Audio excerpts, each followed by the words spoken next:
And now, it's time for another Dice Tower review with Ryan Metzler.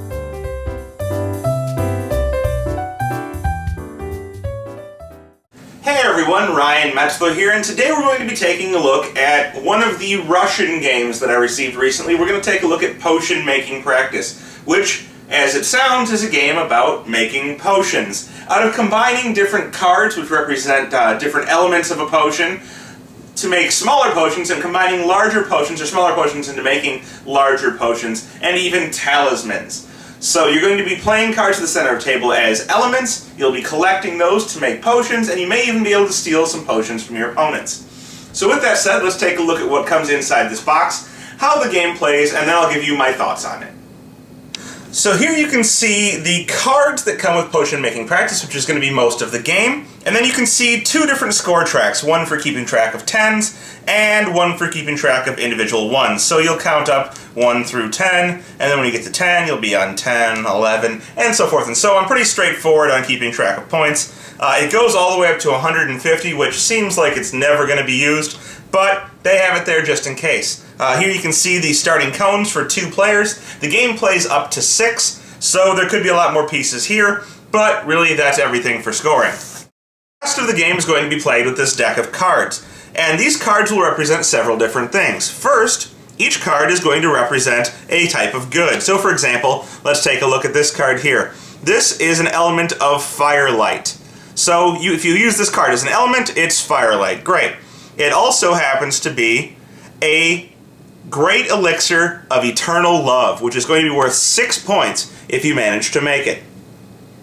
To make it, it's going to require the ingredients listed on the left. So you're going to need a love potion and an elixir of fidelity in order to make this potion. So that's what the general layout of a card looks like. You have other ones, for example, this one has Bat's Wing as the element. If you use it, you can make the Invisible Guard. You'll get 8 points if you make it, but it's going to require Powder of Destiny and Elixir of Invisibility, which are different things that you'll have to make first before making that.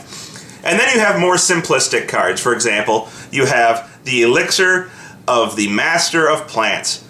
Has its own element, Energy of Mind, and then it's going to require some more basic elements, Firelight, Belladonna, and the Quintessence of Will. And so cards are going to require different things. You can see this one only requires 2 elements, some of them will require more elements, some of them will require potions in order to make them. But at the beginning of the game, you're going to get a hand of cards. Each player will have a hand, and each player will have access to 4 cards which are in the center of the table. And they're going to look like this.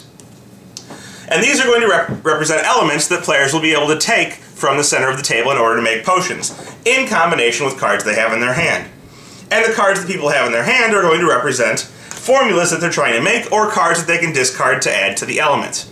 So you'll see here my hand of cards. I either have Mandrake Root, Waves of Ether, Energy of Mind, and Astral Power, or I have all of these recipes. And on my turn, I'm going to have to do 2 things. The first thing I'm going to have to do on my turn is draw 1 card from the draw deck. So I would have the draw deck, I would take 1 card and add it to my hand. The second thing I must do is I must play a card. And there are 2 ways to play cards. The first is that I can add an element to the general area where you may pick up elements from. So for example, I could play down my Waves of Ether, adding it to these elements out here available for taking by anyone else. And when I do this, if I add an element that's not currently on the center of the table, I'm going to score a point, and I would mark on the point track that I scored 1 point. Great. The other way I can play a card is if I want to make a potion. If all of the ingredients are already available, either in front of another player because they've made a potion and I want to use it, or in the center area for a card that I have in my hand. So let's say instead of playing down the Waves of Ether, I decided I wanted to make a potion using these cards in the center of the table. So let's say, for example, that I wanted to make this potion here. It's called Acidus Mortem, and it's going to require a Bat's Wing and an Energy of the Mind. Well, just so happens that on the table there is a Bat's Wing and an Energy of the Mind. So what I could do is I could play this down. It would go in front of me, so let's just say that I play it over here. And I would take these 2 goods, and I would put them down on top of it. That removes those goods from the center area, but gives me an Acidus Mortem potion, and gives me 2 points, which I would then go forth and mark on the player sheet.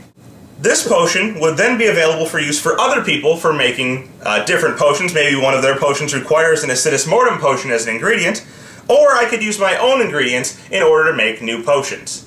If I make a potion with somebody else's ingredients, they're going to get points for contributing goods to my potion. That player would get half of the points that I score. So for example, if I were to make this, they would get 2 points, or they would get 1 point, and I would get 2 points for completing this potion. As you go through the game, you'll be trying to make larger and larger potions, some of which will use these smaller potions in order to make the larger potions, and then you will make talismans. You can even make creatures with some of your potions once you get to the higher levels of creation. The game is going to go until you go through this entire deck, using it to discard cards into the center to get points for contributing different elements and making different potions, until the deck runs out and players have voided all of the cards in their hand. Once you've voided all of the cards in all players' hands, whoever has the higher point total will win. In addition to cards that look like this with an element and a potion, there are also some special cards, which also show an element but then have flavor text on them and tell you how this card may be used for a special effect. For example, we have the transformation spell. And what this is going to allow you to do is it's going to allow you to replace one of your finished potions, for example, my Assidious Mortem potion, and I'm going to be able to replace it with one of the formulas from the center area here. So what I would do is I would simply just take this potion here, put it on the table in front of me, and then return all of the ones that were in front of me here. So I would put these back in the center. We would now have another snake's eye, and we would have a bat and one of these triple elements. I would not score points for this new potion that I've been able to transform, but I would be able to use it later as an element for a new potion. So that's potion making practice, and of the Russian games that I've reviewed so far, this is probably the one that I enjoy the most.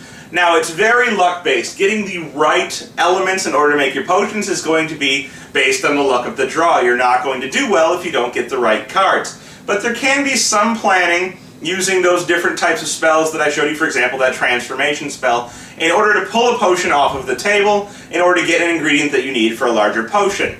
So the game is pretty fun.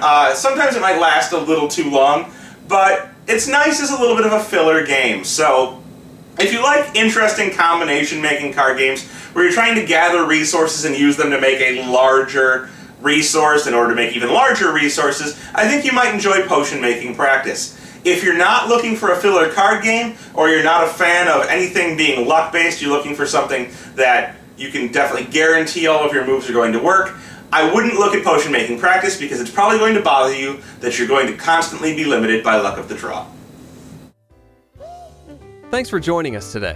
For more written, audio, and video reviews, as well as the #1 board game podcast, check out the website at www.thedicetower.com.